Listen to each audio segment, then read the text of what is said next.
예, 뉴스룸 뒤에 이어지는 뉴스룸 뒤 유튜브로 집중적으로 좀 주제를 짚어보겠습니다. 오늘 주제는 새해 첫날부터 도발을 이어가고 있는 북한, 그리고 우리도 이제 표현들이 좀 강합니다. 한반도의 긴장을 좀 얘기를 해보도록 하겠습니다. 오늘 패널은 양무진 북한대학원대학교 총장님이 스튜디오에 나오셨습니다. 안녕하십니까? 안녕하십니까? 예. 먼저 제가 안내 고지를 또 해야 돼서요. 유튜브로 댓글을 좀 의견들을 주시면 촌철 살인 이런 거 좋습니다. 저희가 보통은 유튜브에서는 좀 재밌는 의견들을 많이 선정하곤 했는데 사실 이 주제가 그렇게 재밌는 주제는 아니라서요. 어떤 촌철 살인의 의견들을 주시면 저희가 골라서 좋은 의견들 소개를 하고 또 영화 상품권도 보내드리도록 하겠습니다. 그리고 앞서 말씀을 드렸는데 앞서 오네요. 그러니까 뉴스룸 중에 의견 주신 분도 저희 작가가 지금 출연했거든요. 일단 소개하고 역시 영화 상품권 드리도록 하겠습니다. 먼저 저희가 칠판을 이렇게 준비했습니다. 저희가 일단 실제 말은 이제 윤석열 대통령도 좀 강한 표현을 썼지만 김정은 국무위원장이 또 강한 표현을 썼기 때문에 먼저 짚어보겠습니다. 김정은 국무위원장이 통신이 이제 최근에 보도한 내용이죠. 그 전에 이제 전원회에서 했던 얘기들인데 남한은 의심할 바 없는 명백한 적이다. 그리고 저희가 좀 놀란 표현이 이겁니다. 핵폭탄 보유량을 기하급수적으로 늘릴 것을 요구하고 있다. 예, 중앙통신이 1일 보도했는데 아마 31일 날 최고위 회의에서 나왔던 것으로 알고 있습니다. 이걸 어떻게 해석을 해야 될까요? 지금까지 그 김정은 위원장이 그 남측의 우리 측에 대해서 대적이라는 표현은 가끔 썼지만 예. 명백한 적이다 이렇게 직접 표현한 사례는 거의 없었습니다. 또 더 나아가가지고 이 핵탄두 보유량 가령해가지고 아마 이 여기서 핵탄두 보유량이라는 것은 전술핵 탄두 아니겠냐 이렇게 볼 수 있겠죠. 예. 전술핵이라는 것은 우리가 이제 전략핵과 전술핵 구분한다면은 이 사거리라든지 또는 폭발력이라든지 이렇게 구분할 수 있지만 예. 아마 사거리의 관점에 보실 때는 전술핵은 좀 한 400-500km 이런 예. 사거리 할 때 결국은 한반도 전역을 그 소위 말해서 대상할 수도 보시겠죠. 그런 식으로 봤을 때 아마 전술핵 탄두를 기하급수적으로 늘 요구하고 있다. 이것은 결국은 남측 우리 측을 대상하고 있다. 이게 이제 기하급수적이라는 표현에서 전술핵이라는 걸로 추정할 수 있는 거는 생산되는 플루토늄 양은 정해져 있기 때문에 여러 개를 만들려면 소형 전술핵일 거다라고 추정을 하시는 건가요? 그렇죠. 뭐 그런 측면도 있고 예, 예. 또 이렇게 언급한 배경이 아마 이 북한의 당 전원 회의가 마치자마자 예. 일종의 그 북한의 군수 공업 부수에서 이 야간 그 초대형 방사포 예. 600mm 예. 이에 대해서 30여 문의 정저식이 있잖아요. 또 정저식에 있어가지고 인구도 마르기 전에 북한이 4발을 이틀 사이에 발사했죠. 그렇죠.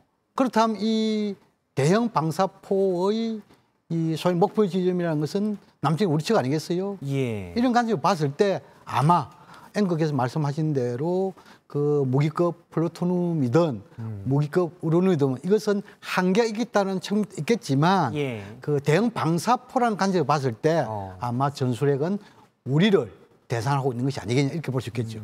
일단 그 대형 방사포 600mm 대형 방사포의 사정거리가 400km면은 한반도 전역이 해당될 수가 있죠. 그렇습니다. 그리고 사실 대형 방사포를 쐈을 때 우리 정부 당국에서는 처음에는 이게 SLBM 그러니까 단거리 탄도미사일 아니냐라고도 처음에 봤었거든요. 이게 단거리 탄도미사일과 방사포하면 일단 상당히 손쉽게 그러니까 용이하게 쏠 것 같은 느낌이 좀 들어요. 그렇죠. 예. 이 방금 말씀하신 대로 그 북한의 이런 초대형 방사포가 600mm로서 예. 또 특히나 이제 사거리가 400km 또 더 나아가서 여기에 그 핵 탐재 예. 전술핵을 탑재한다라고 한다면은 한 1톤 가까이도 할 수 있기 때문에 그렇다면 1톤 가까이의 방사포가 우리 측 지역에 떨어졌다. 일례로 뭐 이 인천공항이라든지 우리 예. 핵발전소라든지 이렇게 한다면은 거의 상당 부분 파괴가 다 되겠죠. 그래서 우리 측 주요 시설이 입장에서는 완전히 파괴될 수 있는. 무시무시한 파괴를 가진 무기다. 이렇게 해석이 가능하겠죠. 아, 그렇군요. 그러니까 우리가 방사포, 그러니까 미사일 같은 경우는 그 앞에 탄두를 탑재하는 걸 생각하는데 방사포라고 이름은 붙이지만 KN-25로 이제 코드명을 붙인 걸로 알고 있는데 포라고 붙이면 그 위에 포탄에 전술핵을 탑재하면 역시 이거는 핵미사일이 될 수가 있다라는 전술핵이 되는 것이죠. 전술핵. 예. 전술핵 미사일이 충분히 된다라는 거죠. 일단 그러면 저 능력은 될 수가 있습니까? 앞서 이제 기하급 숫자가 얼마인지는 저희가 단정할 수는 없지만 북한이 저렇게 만들 수 있는 능력은 됩니까? 뭐 북한이 그 지금까지 한 6차례 핵실험을 하면서 예. 뭐 소형화, 경량화, 뭐 기술적으로는 완성했다 이렇게 이야기를 하고 있겠죠. 또 그리고 지금까지 계속 영변에 있어가지고 일종의 그 무기급 플라토늄을 계속 추출을 해왔고 예. 또 그리고 우리가 그 알 수는 없지만 한미 정보 당국에서 한 의심나는 지역 한 3군데 있지 않습니까? 예. 그 3군데에서 소위 말해서 지하에 원심 분리기 위해 가지고 그 무기급 우라늄도 추출하는 예. 그러한 지금까지 보유량을 봤을 때 아마 기술적 또 그리고 이러한 무기급 이런 그 연료의 보유량을 봤을 때 아마 기하급수적 이 부분이 엉터리 거품은 아닐 것이다 이런 생각이 듭니다. 전략적 판단에 따라서 충분히 숫자는 정확히 모르지만 만들 수 있다라는 걸로 해석을 하겠습니다. 그런데 예를 들어서 핵미사일을 또는 우리가 이제 삼축 체계가 그렇지 않습니까? 북한이 핵이나 다른 미사일로 우리 측으로 공격하라고 할 때 먼저 쏘려고 하는구나. 그래서 선제 타격, 원전 타격에 들어가는 거죠. 그게 삼축 체계의 첫 번째인데 방사포로 만약 쏜다면 그것도 가능합니까 저희가? 글쎄요, 뭐 이 킬체인을 하는 거죠. 뭐 여러 가지 이제 한국형, 아이돔형 뭐 이런 것도 있겠습니다만도 이 군사적으로 뭐 이 전략적으로 설명은 가능할지 모르겠지만 실제 현실적으로 상당히 어렵다.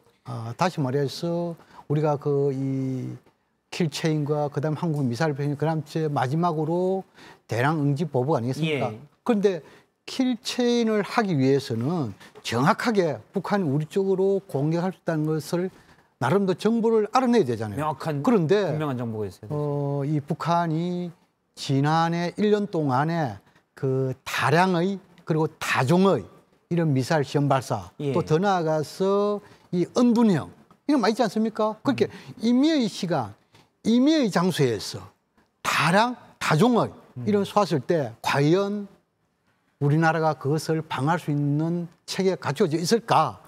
킬체인이 있다 손 치더라도 지금까지 그것이 한 번도 써본 적이 없기 때문에 그러나 군사적인 설명은 가능할지 모르지만 현실적으로 얼마나 효용성이 있을 것인가 여기에 대해서 단정하기는 이르다. 일단 북한이 전술핵을 기하급수적으로 늘리겠다라고 공언을 했기 때문에 단거리 탄도미사일 또는 우리 측을 겨냥한 대형 방사포에 탑재해서 쐈을 때 우리는 어떻게 할 수 있나 군사적으로 좀 알아보면 삼축 체계는 그렇잖아요.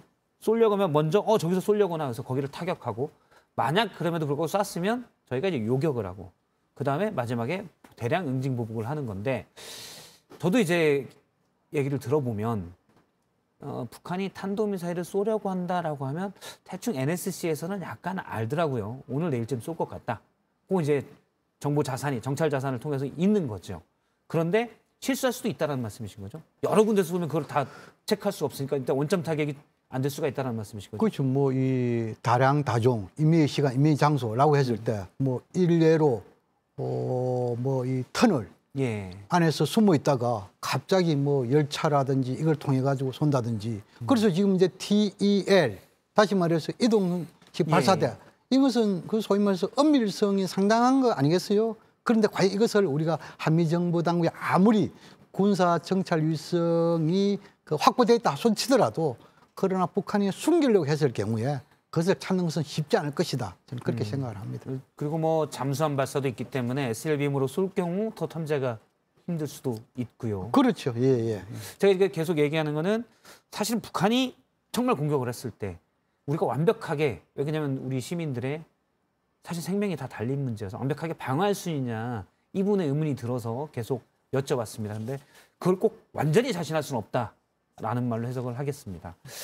그러면 북한이 이렇게 강한 메시지를 보내는 건 왜 그렇습니까? 그렇죠. 이제 지금 현재 그 최근의 그 남북관계 상황을 보면은 예. 그 서로에 대해서 상호 존중은커녕 오히려 적으로 규정을 하고 있고 또 그리고 서로가 그 일종의 제로섬 게임처럼 예. 강대강 맞대응을 펼치고 있고 더 나아가서 이러한 강대강 맞대응의 정점에 양측의 최고 지도자가 있다. 그런 측면에서 봤을 때 상당히 우려스러운 대목이 있어요. 예. 그러나 지금 현재 북한이 결국은 이렇게 그 이전에는 좀 미국에 대해서 강대강 정면 돌파 이렇게 이야기했는데 이번 당 전원회의 결과론을 볼 때 오히려 미국보다도 우리 측을 직접 겨냥한 말폭탄 또 그리고 말폭탄 이어가지고 실제 행동화 이것을 보여줬단 말입니다. 그런 거 봤을 때 아마 전략 전술적으로는 조금 변화가 아니겠느냐. 기존에는 이 미국하고 직접 담판, 그렇게 남측이 우리 측을 무시하고 미국하고 직접 담판하겠다는 그런 전략이 있었다라고 한다면은 이번 당 전원회의 결과론을 볼 때는 오히려 남측에 대한 압박, 또 그리고 한반도 긴장 고조를 통해 가지고 미국을 간접적으로 압박하려는 그런 전략 전술적인 변화가 아니겠냐 이런 생각도 해볼 수 있습니다. 예전에 사실 미국과 직접 담판을 짓겠다는 김정은 위원장의 의도로 이렇게 많이 분석이 됐을 때는 우리랑은 얘기해봐야 별 상관이 없다, 별 효과가 없다라서 그렇게 봤잖아요. 그렇죠. 지금 약간 변했다는 말씀이시죠? 그렇죠. 이제 이 과거에 보면은 결국은 이 북한의 발전권이라든지 생존권이라든지 이런 부분에 대해서는 결국은 남측이 우리 측이 해줄 수 있는 것은 한계가 있는 거 아니겠습니까? 그래서 김정일 시대, 김정은 시대 들어 초창기에는 그렇게 했죠. 그러나 이제 이 트럼프 대통령과 이 김정은 위원장 간의 6.12 싱가포르가 어느 정도 합의까지는 좋았지만 그러나 그 이후 2019년도에 하노이 노딜 이후에 어느 일정 기간 시간은 줬지만 그러나 미국의 변화가 오히려 미국이 트럼프 대통령은 재선에 실패하고 바이든 대통령이 당선되고 여기에서 6.12가 외형상으로는 바이든 대통령이 일종의 개선한다 했지만 지금까지 실질적으로 그런 노력이 안 보였단 말입니다. 그런 생각 봤을 때 아마 장기전의 관점에서 김정은 위원장은 오히려 한문 전략 전술을 바꿔보자. 지금 현재 바이든 행정부 이런 상황을 봤을 때는 오히려 남측 한반도 긴장 고조 압박을 통해 가지고 미국의 우회적 압박하는 이러한 전략 전술 오히려 효과가 있지 않을까. 그러한 전략 전술의 변화가 일으키는 대목들이 아니겠냐 이런 생각이 듭니다. 북한의 강해진 도발 표현의 변화는 긴장을 고조시켜서 그러면 미국을 압박하는 건데 그러려면 긴장을 상당히 고조시켜 미국이 압박되지 않겠습니까? 그렇겠죠. 지금 총장님의 분석대로라면 아마 지금까지 이 바이든 행정부가 북한에 대해서 대화의 문은 열려 있다 하지만 실제적 행동을 보여주는 거 없고 무시하는 이런 전략 계속 펼치지 않습니까? 또 그런 상황에서 화성 17형도 쏴봤지만도 여기에 대해서 유엔 안보리 대북 제재 운운 이런 거 했지만 실질적으로 북한을 대화의 타격으로 얹히기 위한 적대의 정책 폐기를 이런 것이 보이지 않았잖아요. 그런 관점도 안 했고 또 하나는 아마 김정은 위원장 입장에서는 이렇게 강경한 맞대응의 이런 발언을 함으로 해가지고 좀 우리 측의 기세를 끊겠다는 그러한 전략적인 의도도 있을 수 있다 이런 생각이 듭니다. 알겠습니다. 단순하게 생각하면 김정은 위원장의 강한 표현이 기분이 나빠서일 수도 있지만 정치 지도자들이 그럴 일은 없고 전략적인 걸 분석을 해보면 긴장 고조다. 그러면 긴장을 더 고조시켜서 미국까지 움직일 정도의 한반도의 긴장을 고조시키려면 그 수준은 구체적으로 어느 수준까지 될 수 있습니까? 예상을 해본다면. 우리가 쉽게 이러면은 이 우리 측에 대해서는 긴장 고조 측면에서 이 단거리, 중거리 이런 탄도미사일을 지속적으로 발사하고 또 가끔 미국에 대해서는 화성 17형 같은 이런 미사일 또 그리고 어느 정도 기술적인 완성도가 되면은 이 SLBM 또 북한이 직접 만드는 이 일종의 핵까지는 안 가더라도 약 한 3,000도급의 잠수함이랄까요? 이걸 통해 가지고 SLBM 발사하는 막 그런 것도 상정할 수 있고 더 나간다 하면은 지금은 이제 중국의 반대에 의해 가지고 7차 핵실험을 하지 못하는 건 행편이겠죠. 예. 그러나 어느 정도 중국을 설득하고 중국이 어느 정도 나름대로 무기를 한다라고 한다면은 7차 핵실험까지 간다라고 할 때 아마 미국의 이러한 움직임은 좀 달라지지 않을까. 뭐 북한도 그렇게 기대하고 있을 것이다. 저는 그렇게 생각합니다. 7차 핵실험까지 수 있다. 그런데요, 일단 이제 가정입니다. 이건 정말 가정. 사실 생각하기도 싫은 가정인데 지난번 북한의 무인기가 왔을 때 우리도 무인기를 보냈잖아요. MDL 넘어서 무인기를 북측 촬영을 하고 보냈는데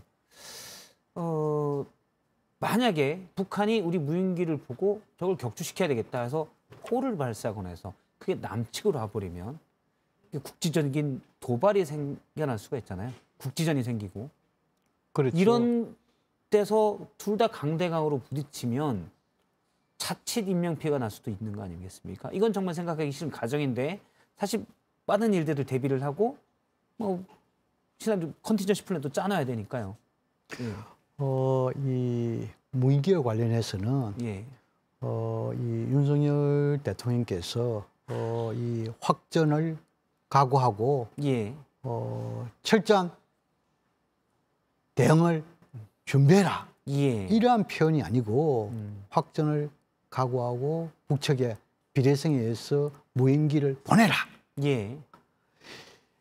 전자의 그 이 철저한 대응을 이야기했을 때는 예. 억제의 방점이 있지만 무인기를 보내라는 것은 확전의 방점이 있을 수 있다. 그런 측면일 때 상당히 우려스러운 대목입니다. 보통 정상적인 국가의 지도자들은 예. 이런 그 군사적인 이런 상황이 있을 때는 국민들의 생명 안정에 직접 관계되기 때문에 메시지에 있어 가지고 역할 분담을 합니다. 예. 다시 말해서 군사를 담당하는 국방부 장관은 나름대로 우리의 의지를 행동적으로 강력히 보여주기 위해서 거세게 표현하죠. 확전, 전쟁 이런 표현을 할 수 있습니다.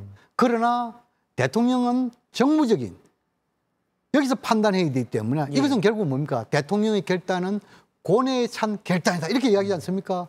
그런데 윤석열 대통령의 무인기 북한 보내라. 이것은 상당히 우려할 수 있는 대목이다. 그런 선상에서 예. 방금 앵커께서 말씀하신 대로 우리 측 무인기가 북측에 들어갔다가 나왔다고 이렇게 알려지지 않습니까? 예. 이렇게 여기서 혹시나 북한 또한 대응 매뉴얼에 의해 가지고 그 무인기를 어떤 무슨 총기에 의해 가지고 또는 포탄에 의해 가지고 예를 들어 우리도 시도했지만 헬기로 격추시키려고 추격을 했는데 헬기 포탄이 만약에 우리 측 그렇죠. 넘어서도 넘어온다면 이건 또 그렇다면 상황이 충분하게 이것은 그 국지전으로 발전할 가능성을 배제할 수 없는 대목이었죠. 예. 일례로 우리가 지금 또 이런 것도 있습니다. 지금 이제 북한이 우리가 아까 제가 킬체이라든지 삼축체계 이야기하지 않습니까? 예. 근데 북한이 임의의 장소 예를 들어 가지고 북중 국경 지대에서 예. 일례로 우리 측에 미사일을 발사했다. 그럼 우리는 뭐냐면은 그 미사일 발사를 사전에 그 예상을 하고 이야기가, 예. 그럼 우리가 만약에 그 아주 정교하게 했다 손 치더라도 혹시나 북중 국경지대 북측의 이런 원점을 타격하는데 혹시나 중국 쪽으로 예. 우리의 포탄이 넘어가면 이것은 중국과 한국하고 전쟁할 가능성도 배제할 수 없잖아요. 똑같은 현상입니다. 그런 거 봤을 때 이런 무인기 북측의 비례성으로 보내는 이 측면에서 상당 부분 확전, 다시 말해서 국지전의 가능성을 예. 염두에 두지 않을 수 있는 그런 대목이기 때문에 이러한 결단이 바로 고뇌적인 결단인데 과연 대통령께서 국민들의 생명과 안전 이런 측면에서 무인기를 직접 보내라. 억제가 아니고 확정 가능성도 염두에 둔 이것이 위험한 발언이다. 저는 그렇게 생각하고. 일각에서는 이런 얘기들도 있습니다. 그러니까 이제 국방부 장관이나 군에서는 충분히 주장할 수 있다고 보는데 그래서 뭐 전쟁에서 북한을 단시간에 우리가 다 이긴다.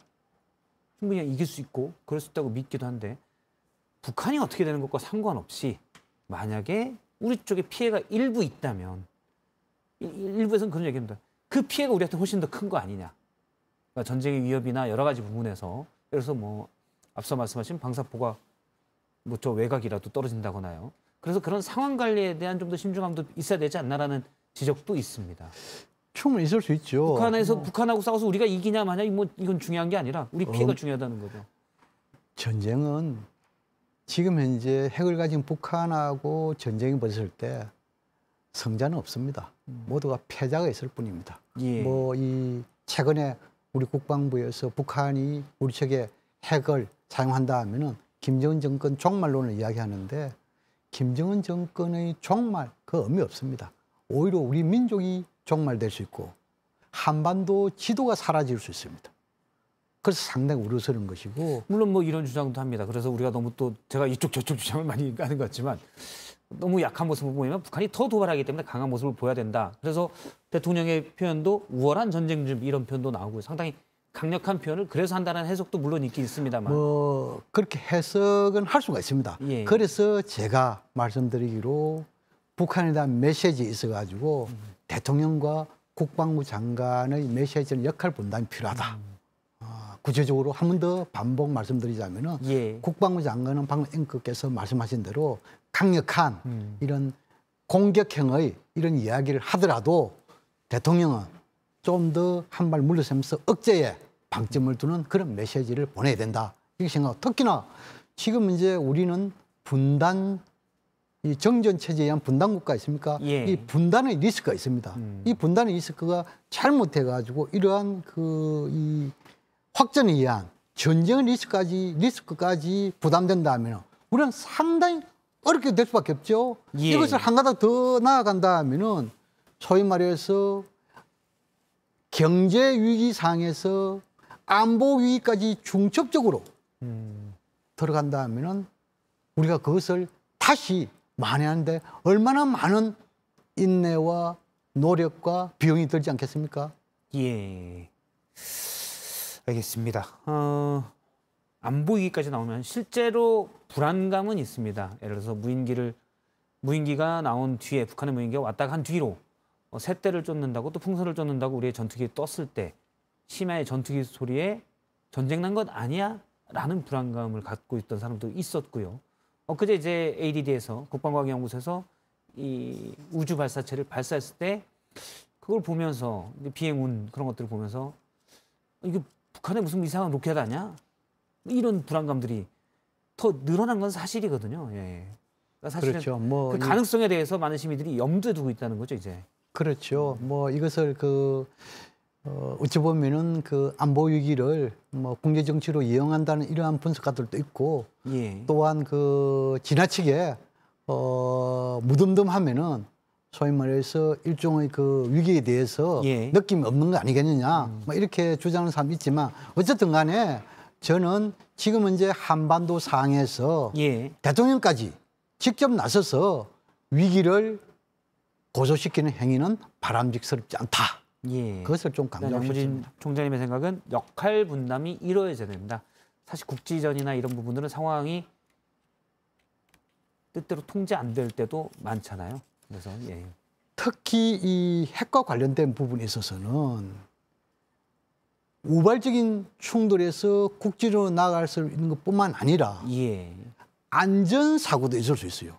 지나치게 이 위기가 고조되면은 최일선에 있는 북측이나 우리 측 군인들이 피로감이 예. 누적됨을 해가지고 안전사고가 날 확률이 상당히 높아집니다. 의도치 않게 그렇죠. 높아진 스트레스로 인해서 그렇죠. 예. 그렇기 때문에 이러한 안전사고까지 다 염두에 둔다라고 한다면은 현재 상황을 어떻게 더욱더 긴장을 고조시키는 행위보다도 위기를 관리하는데 좀 방점을 두는 지혜가 그 어느 때 필요한 때가 아니겠냐 이런 생각이 듭니다. 예, 알겠습니다.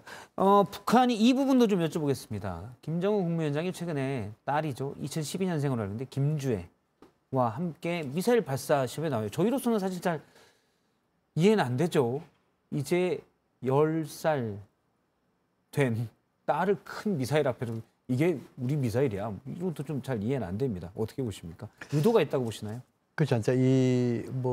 최근에 이 김정은 위원장이 예. 딸과 함께 그 화성 12형 이런 미사일 공장이랄까요? 또 그리고 이동식 발사대 이런 공장 현지 지도하면서 딸을 데리고 모습을 보여주는데 이 모습을 보여주는 것은 김정은 위원장이 간혹 비공개적으로 그 이 군사 부분 현지 지도를 하고 있다는 방증이고 또 그리고 김주애라는 것은 두 가지의 특징을 요약할 수 있겠죠. 첫째는 백두혈통이고 두 번째로는 미래 세대 아니겠습니까?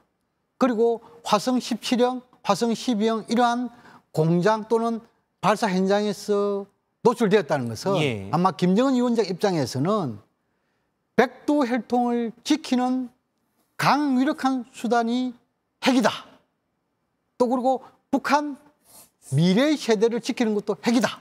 이것을 간추리 이야기하면은 노핵, 노조선. 다시 말해서 핵이 없으면 핵 없는 조선은 있을 수 없다. 그런 거 했을 때 어찌 보면은 북한의 비핵화는 더 어려워지는 그런 것을 보여주는 대목들이 아니겠냐 이렇게 생각됩니다. 예, 알겠습니다.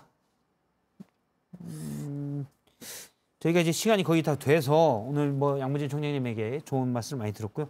제가 댓글을 골라서 일단 저희 뉴스룸 본 방송에서 주셨던 의견들도 좀 소개를 하고 또 영화 상품권도 드리는 순서가 있습니다. 소개를 좀 하겠습니다.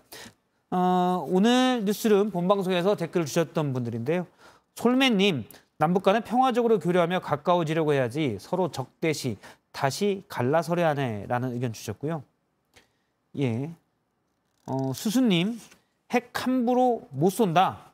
자폭할 각오하거나 미치거나 북한이 아마 그렇다고 의견을 주신 것 같습니다.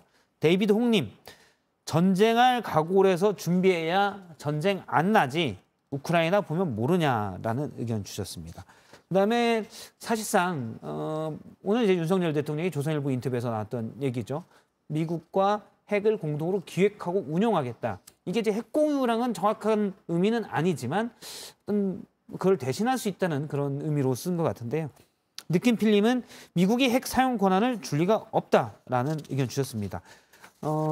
거모님, 자꾸 이런 식이면 신뢰 바닥인 채 전쟁이 일어나겠다라는 의견 주셨고요. 예, 두 분을 드려야 되는데 이 중에 그건 그냥 총장님께서 눈에 보이는 대로.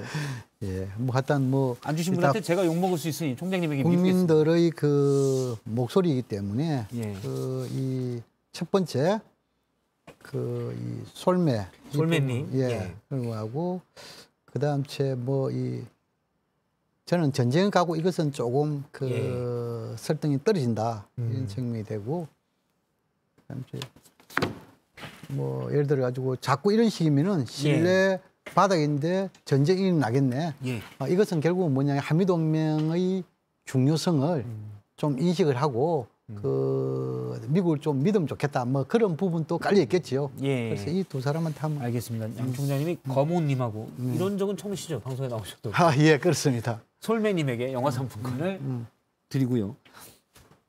다시 한번 아이디를 말씀드리겠습니다. 검호님과 솔매님입니다. 검호님, 자꾸 이런 식이면 신뢰 바닥인 채 전쟁은 일어나겠다라는 의견. 솔매님, 남북 간에 평화적으로 교류하며 가까워지려고 해야지. 뭐 이 의견을 주셨습니다. 그리고 저희가 또 있습니다. 유튜브로 의견 주신 분들. 이것도 같이 소개를 하는데 고황님, 죄송합니다. 90황님입니다. 90황님. 심리자는 북한이 세계 1등이다. 라는 의견 주셨고요. 임금님 귀에 캔디님. 우리 국방력이 미국 정도 된다면 대통령이 지금 같은 대북 기조를 보여도 무방하다고 봅니다. 하지만 현재 우리 국방력에 비해 필요 이상으로 너무 화끈하신 것 같아요. 자제 부탁드립니다. 라고 임금님 귀에 캔디님이 임금님한테 이런 말씀을 하신 걸로 보입니다. 김사부님은 우리나라는 주한미군이 있기 때문에 우크라이나랑은 다르다. 만약 북에서 공격하면 미국이 바로 전자권 가지고 바로 북을 때릴 것이다. 라고 했습니다. 바이올렛님, 전쟁 못해서 환장했냐? 요건 꼭 아닌데 누구 얘기인지 모르겠습니다. 그냥 읽다 보니까. 최대한 전쟁이 생기지 않도록 노력을 우선해야 된다. 우리나라 몇십 년 전 전쟁을 보고도 우크라이나 사태를 보고도 느끼는 게 없나라는 의견 주셨습니다. 행마 와맹님, 방사포도 검독수리 훈련시켜서 잡아라. 이거 불가능하죠. 그렇죠. 독수리가 방사포를 잡지는 못하겠죠. 예. 순식간에 수백 킬로를 날아가는데. 그럼. 예. 일단 안 된답니다, 행마님. 실망하실 것 같아서 영화상품권 드리도록 하겠습니다. 예, 방사포를 검독수리 훈련시켜서 잡는 거는 좀 쉽지 않을 것 같고요. 예. 그리고 누구를 한 번 더 드려야 되는데 저도 이때가 제일 긴장되고 그래서 지금 먼저 그 검독수리 바로 앞에 예. 우리 소개했던 분 바이올렛님 예. 알겠습니다. 전쟁 못해서 환땡했나 뭐 이분 의견. 예, 사실 제일 맞는 말이죠. 예. 전쟁은 누구도 승자가 될 수 없는. 그럼요. 예. 특히 현대전 같은 경우는 엄청나게 포탄들의 위력이 커졌잖아요. 그렇습니다. 옛날 활로 사람 맞히던 때랑은 다르죠. 예, 맞습니다. 알겠습니다. 바이올렛님과 행마와맹님에게도 영어 상품권 드리도록 하겠습니다. 네, 오늘 뉴스룸 뒤에서는 높아지는 한반도의 긴장, 북한의 의도와 우리의 대응을 두고 양무진 북한대학원 대학교 총장님과 얘기를 나눴습니다. 총장님 고맙습니다. 네, 시청해주신 여러분도 고맙고요. 저희는 뉴스룸 D는 수요일 날 다시 찾아뵙고요. 수요일에는 김근식 교수, 김성애 소장 등 예전 패널들과 함께 정치 이슈들 또 다뤄보도록 하겠습니다. 고맙습니다.